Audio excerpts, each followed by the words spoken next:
یہ بتائیے کہ یہ جو پاک افغان ایک ہم دیکھ رہے ہیں کہ امن معاہدہ بالآخر یہ طے پا گیا ہے، اس کی پائیداری اور اس کی جو خد و خال ہیں اس کو کس طرح سے دیکھ رہے ہیں؟ جی یہ تو سب سے بڑا سوال ہی یہی ہے کہ یہ معاہدہ جو ہو گیا ہے، بڑی اچھی خبر ہے کہ یہ معاہدہ ہو گیا ہے، مگر یہ کتنا پائیدار ہوتا ہے اور اس پہ عمل درآمد کس طریقے سے ہوگا، یہی اب سوال بھی ہے اور چیلنج بھی ہے۔ وہ اس لیے بھی کہ بہرحال افغانستان ہمارا ہمسایہ ملک ہے اور ہمارا ایک لمبا بارڈر ان کے ساتھ لگتا ہے، 2 صوبوں کا بارڈر لگتا ہے، اور یہ پہلی دفعہ 78 سال کے اندر کے حالات اس سٹیج تک پہنچے کہ ہمیں ان کے شہروں پہ اور ٹھکانوں پہ بمباری کرنی پڑی۔ ہمارے لیے کوئی چوائس نہیں رہ گئی تھی۔ سالوں سے تواتر سے ہم کہہ رہے تھے کہ ان کے ہاں جو دہشت گرد لوگ ہیں، جو آج کا افغانستان بنی ہوئی ہے، اس کو روک لیں، وہ نہیں روک پا رہے تھے اور اسکیل اس کا بڑھتا جا رہا تھا۔ سو یہ ایک انفارچونیٹ تھی۔ اچھی بات یہ ہے کہ اب یہ معاہدہ ہو گیا ہے اور یہ بھی بتایا جا رہا ہے کہ یہ شاید مزید 24 یا 48 گھنٹے میں جو بارڈر بھی شاید کھول دیا جائے افغانستان اور پاکستان کا، کیونکہ وہ بارڈر جب بند ہوتا ہے تو وہاں پہ ایک بڑی انسانی صورتحال ہوتی ہے کہ لوگ ہزاروں کی تعداد میں اور یہاں شاید لاکھوں کی تعداد میں، وہ جو خاص طور پہ اس وقت ہم جو ریفیوجیز ہیں ان کو واپس بھی بھجوا رہے ہیں اور وہ رک جاتے ہیں، پھر خوراک کی، فروٹ کی، ہر چیز کی آمد و رفت رک جاتی ہے اور وہ ڈیپینڈنٹ ہیں، وہ ایریاز جو ہیں، بارڈر کے ایریاز جو ہیں، وہ اس چیزوں کے اوپر۔ بہرحال یہ سیز فائر ہو گیا، وقتی طور پہ امن ہو گیا، مگر یہ ایک تناؤ کی صورت میں ہے اور اس کی سب سے بڑی نشانی یہ ہے کہ ابھی بھی ایک بڑی، میں سپرفیشلی کہوں گا، کاسمیٹک سی ایک بحث چل رہی ہے کہ کن حالات میں ہوا کہ جی وہ قطر کی طرف سے جو پہلے اعلامیہ آیا اس کے اندر یہ افغانستان کی طرف، طالبان کی طرف سے یہ اعتراض کیا گیا کہ بارڈر کا ذکر ہے۔ ان کا یہ کہنا تھا کہ جی وہ پاکستان میں وہ اس کو ڈیورنڈ لائن مانتے ہیں اور وہ بارڈر نہیں سمجھتے ہیں۔ اس کے بعد قطر نے اس کو تبدیل کر دیا، اس کو بارڈر کے لفظ کو ہٹا دیا، جس کے بعد پھر یہ بھی شور مچانے لگ پڑا ہے جب پاکستان نے یہ بیک آف کیا ہے۔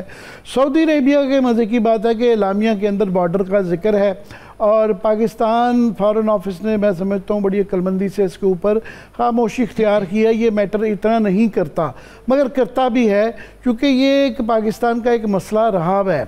زیادہ میٹر یہ کرتا ہے کہ اس وقت زمینی حقائق جو ہیں وہ بدل چکے ہیں۔ پاکستان کی یہ کافی عرصے سے ایک کیرٹ اینڈ سٹک پالیسی چلتی تھی کہ جب حالات خراب ہو جاتے تھے تو ہم اپنی سٹک لے آتے تھے، ورنہ ایک کیرٹ کا زیادہ معاملہ رہتا تھا۔ اب جو ایک ریورسل ہوا ہے کہ ہم نے سٹک زیادہ کر لی ہے اور کیرٹس کیونکہ کھلانے کی گنجائش ہی نہیں رہی، دہشت گردی کے واقعات اتنے زیادہ پاکستان میں بڑھ گئے تھے تو کیرٹس ابھی کم ہو گئی ہیں اور ہم نے اس کی شرائط بھی بڑی کلیئر کر دی ہیں کہ جی وہاں سے اگر کوئی کسی قسم کی بھی کوئی دہشت گردی کی جڑ جو ہے افغانستان میں پائی گئی تو ہمارا یہ کیرٹ کا ہی پالیسی رہے گا۔ بہرحال اعلامیہ کے اندر یہ ذکر ہے کہ نہ صرف امپلیمنٹیشن جو اس کی عمل درآمد ہوگی وہ مصدقہ ہوگی، دونوں طرف سے انہوں نے بھی یہ کہا ہے، مگر ہماری الفاظ میں نہیں ہے، مگر یہ ہماری انٹینٹ کلیئرلی ہے کہ اب ہم یہ معاملہ یہاں یہ بڑی ہی ایک ہماری ریڈ لائن ہے۔ اب اصولی طور پہ ہم بھی چاہیں گے کہ کیونکہ بہرحال امن ضروری ہے، ہمارے ایسٹرن بارڈر پہ پہلے ہی جنگ کی صورتحال ہے، تو ہم ویسٹرن بارڈر پہ چاہیں گے کہ کیرٹ کی سچویشن آ جائے، کہ کیرٹ سے معاملات یہ بعد میں افہام و تفہیم کی طرف جائیں، مگر ایک لانگ ہسٹری ہے 78 سال کی اور یہ ایک افغان مزاج کا بھی ہے کہ وہ جلدی ان چیزوں کو بھولتے بھی نہیں ہیں، اور یہ ہماری طرف سے بھی کیونکہ ابھی ہم بھی ایک پوزیشن بڑی سخت لے چکے ہوئے ہیں کہ ہم بھی نہیں پیچھے ہٹیں گے، اور وہ اس کی وجہ یہ ہے کہ ہم ایک پاورفل پوزیشن میں ہیں اس وقت کہ پاکستان کی اس میں ہمیشہ کوئی کمپیریزن نہیں رہا کبھی بھی افغانستان اور پاکستان کی افواج کا، ان کی ایک وہ گوریلا وار کی جنگیں لڑتے رہے ہیں۔ وہ کہہ سکتے ہیں کہ جی وہ انہوں نے وہ 2 جو ہے امپائرز کو جو ہے وہاں سے شکست دی، مگر وہ اس کے پیچھے پاکستان کا بڑی کنٹریبیوشن تھی اور حالات تھے۔ ابھی وہ حالات بدل گئے ہیں، پاکستان کی ایک بہرحال پروفیشنل